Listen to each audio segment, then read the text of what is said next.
Quand on parle de la tribulation qui viendra sur terre pendant le règne de l'Antéchrist, beaucoup de chrétiens pensent immédiatement au sujet du rapt. Le rapt est un événement apocalyptique où Jésus-Christ prend son Église.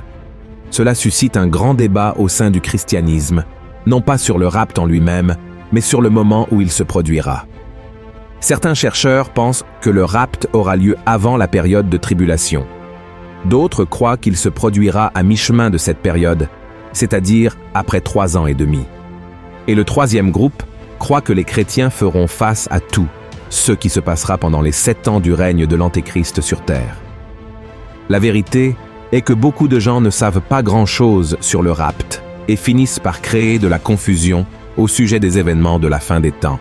C'est pourquoi, dans cette vidéo, je vais présenter les différents points de vue sur le rapt de l'Église. Et à la fin, je partagerai mon opinion sur ce sujet. D'accord? Mais avant de commencer, j'aimerais vous demander de laisser un pouce levé, de vous abonner à ma chaîne et d'activer la cloche pour recevoir les notifications de YouTube. Chaque fois que je publierai une nouvelle vidéo, j'ai partagé des vidéos avec des prières, des messages de foi, tout pour vous aider dans votre marche avec Dieu. Alors, venez marcher avec moi chaque jour, d'accord? Allons-y. La première vision est la vision pré-tribulationniste. Cette perspective de pensée croit que l'Église du Christ sera enlevée avant la grande tribulation. Pour ce groupe de chrétiens, dès que l'Antéchrist favorisera un grand accord de paix entre les 3 plus grandes religions du monde et deviendra l'homme le plus populaire de la planète, tous ceux qui ont remis leur vie à Christ et l'ont reconnu comme Seigneur et Sauveur seront soudainement enlevés au ciel et seront épargnés des souffrances à venir.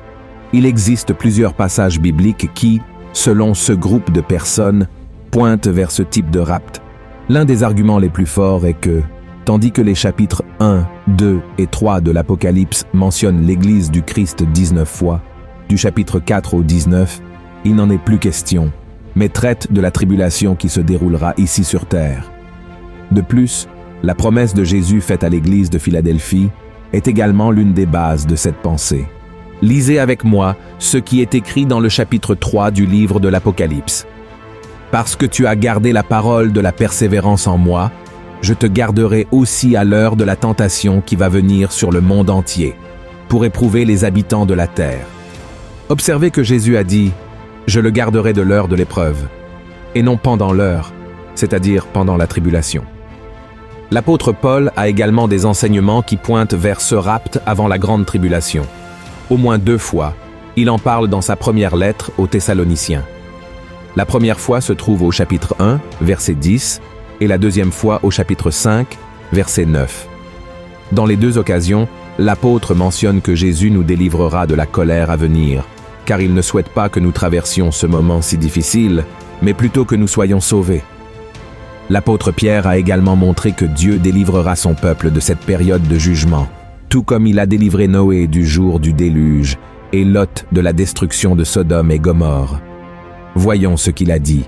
« S'il n'a pas épargné l'ancien monde, mais s'il a sauvé Noé, lui 8e, ce prédicateur de la justice, lorsqu'il fit venir le déluge sur un monde d'impies, s'il a condamné à la destruction et réduit en cendres les villes de Sodome et de Gomorrhe, les donnant comme exemple aux impies à venir, et s'il a délivré le juste Lot, profondément attristé de la conduite de ces hommes, sans frein dans leur dissolution, car ce juste qui habitait au milieu d'eux, tourmentait journellement son âme juste à cause de ce qu'il voyait et entendait de leurs œuvres criminelles.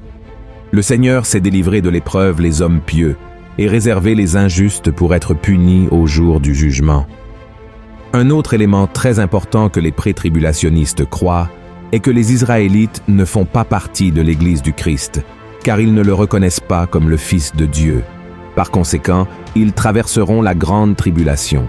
Ceux qui resteront fidèles à Dieu et se livreront à Jésus seront persécutés, mais seront sauvés lorsque le Christ reviendra avec son Église. Voyons ce que le prophète Zacharie a dit qui se produira. L'Éternel paraîtra et il combattra ces nations, comme il combat au jour de la bataille. 16 pieds se poseront en ce jour sur la montagne des Oliviers, qui est vis-à-vis de Jérusalem du côté de l'Orient. La montagne des Oliviers se fendra par le milieu, à l'Orient et à l'Occident, et il se formera une très grande vallée. Une moitié de la montagne reculera vers le septentrion, et une moitié vers le midi. Vous fuirez alors dans la vallée de mes montagnes, car la vallée des montagnes s'étendra jusqu'à Hadzel. Vous fuirez comme vous avez fui devant le tremblement de terre au temps d'Ozias, roi de Juda. Et l'Éternel, mon Dieu, viendra, et tous ses saints avec lui. Regardez ceci, frères et sœurs. Si tous les saints, c'est-à-dire les chrétiens, viennent avec Jésus pour sauver Israël et vaincre le mal, cela signifie que l'Église aura déjà été enlevée auparavant. La deuxième vision est la vision mésotribulationniste. Le mésotribulationniste soutient l'idée que l'Église passera par toute la tribulation de 7 ans, y compris la première moitié. L'argument principal est que l'Église doit être éprouvée et traverser les adversités pour montrer sa fidélité à Dieu. Cette vision trouve une base biblique dans différents passages qui parlent de l'Église faisant face à la tribulation avec les autres événements finaux. Tout comme les apôtres du passé, qui ont subi de terribles persécutions et n'ont pas renié leur foi, les mésotribulationnistes se basent sur 2 passages bibliques principaux.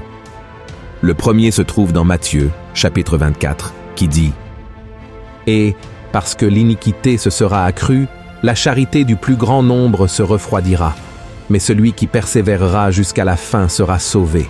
Cette bonne nouvelle du royaume sera prêchée dans le monde entier pour servir de témoignage à toutes les nations. Alors viendra la fin. C'est pourquoi, lorsque vous verrez l'abomination de la désolation, dont a parlé le prophète Daniel, établie en lieu saint, que celui qui lit fasse attention. Alors, que ceux qui seront en Judée fuient dans les montagnes, que celui qui sera sur le toit ne descende pas pour prendre ce qui est dans sa maison. » En citant ce passage biblique, les mésotribulationnistes comprennent que l'Église sera persécutée par l'Antéchrist. Cependant, nous devons comprendre que le chapitre de Matthieu 24, qui fait référence à la grande tribulation, s'applique principalement aux Juifs et non à l'Église. Le deuxième passage biblique sur lequel il se base se trouve dans l'Apocalypse, chapitre 11, versets 11 et 12, qui parle des 2 témoins. Lisons. « Et ils entendirent du ciel une voix qui leur disait « Montez ici. » Et ils montèrent au ciel dans la nuée, et leurs ennemis les virent. À cette heure-là, il y eut un grand tremblement de terre, et la 10e partie de la ville tomba. 7000 hommes furent tués dans ce tremblement de terre, et les autres furent effrayés, et donnèrent gloire au Dieu du ciel. Ce chapitre de l'Apocalypse 11 parle des 2 témoins qui sont apparus dans la première moitié de la tribulation et ont prophétisé pendant 3 ans et demi. Ensuite, ils seront tués, ressusciteront et monteront au ciel, comme nous venons de le lire pour les mésotribulationnistes. C'est à ce moment que l'Église sera enlevée. Cependant, ce passage montre clairement que seuls les 2 témoins seront enlevés. La troisième vision est la vision post-tribulationniste. L'idée principale de ce courant est que l'Église du Christ ne sera pas enlevée avant ou pendant la période de la grande tribulation, mais traversera toutes les souffrances prévues dans la Bible pendant les 7 années qui précéderont le retour de Jésus et le jugement dernier. Ces personnes croient également que, aussi difficile que cela puisse être, les vrais chrétiens supporteront toute la douleur pendant ce temps, grâce au pouvoir et à la miséricorde de Dieu. Ils soutiennent que l'enlèvement aura lieu à la fin, ou près de la fin de la grande tribulation. L'Église rencontrera le Christ dans les airs, puis retournera sur terre pour le début du règne du Christ. En d'autres termes, l'enlèvement est la seconde venue de Jésus pour établir son royaume. Ces événements se produiront presque simultanément. Les post-tribulationnistes croient que la grande tribulation ne concerne pas seulement la colère de Dieu contre les pécheurs, mais aussi la colère de Satan contre les saints, qui sont l'Église du Christ. Lisons un passage de l'Apocalypse 13, souvent utilisé comme argument du post-tribulationnisme. La Bible dit « Si quelqu'un a des oreilles, qu'il entende. Si quelqu'un mène en captivité, il ira en captivité. Si quelqu'un tue par l'épée, il faut qu'il soit tué par l'épée. C'est ici la persévérance et la foi des saints. » Un autre argument des post-tribulationnistes est que Jésus, lorsqu'il a parlé de la fin des temps, a dit qu'il reviendrait après une grande tribulation. Et dans le livre de l'Apocalypse, avec toutes ces prophéties, il mentionne seulement une venue du Seigneur, et cela survient après la tribulation. De plus, la résurrection des morts, en Apocalypse 20, verset 5, est appelée première résurrection. Ils affirment donc que, puisque cette première résurrection survient après la tribulation, la résurrection associée au rapt, qui se trouve dans 1 Thessaloniciens, chapitre 4, verset 16, ne peut avoir lieu avant cela. En conclusion, si vous avez attendu jusqu'à maintenant pour savoir quelle est mon opinion sur le rapt de l'Église, je vais vous le dire. Je crois que nous, chrétiens, qui aimons Jésus et le servons de tout notre cœur, serons emmenés au ciel lorsque l'Antéchrist sera révélé, c'est-à-dire avant le début de la tribulation. Je crois que nous ne passerons pas ces 7 années ici sur terre, car la Bible dit que celui qui est en Christ n'est pas sous condamnation et ne connaîtra jamais la colère de Dieu, mais sera dans la gloire avec notre Seigneur et Sauveur, qui a donné sa propre vie sur la croix pour nous libérer et nous sauver. Mais je respecte les deux autres courants et je crois que le focus du chrétien doit être de prêcher l'Évangile, de se soucier de son salut et de ne pas se quereller.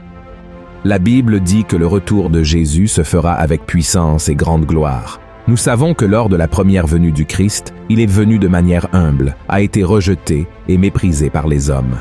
Mais un jour, il reviendra en tant que roi des rois et seigneur des seigneurs. Ce jour-là, le monde entier verra et saura qui est vraiment Jésus. Amen. C'est pourquoi, indépendamment de savoir si le rapt se produit avant, pendant ou après la grande tribulation, nous devons toujours être prêts chaque jour jusqu'à ce que vienne le moment où nous serons emmenés au ciel, où nous vivrons aux côtés du Père pour toute l'éternité. Amen. Si vous avez aimé ce message, partagez-le avec vos amis, votre famille et abonnez-vous à ma chaîne. Que Dieu vous bénisse.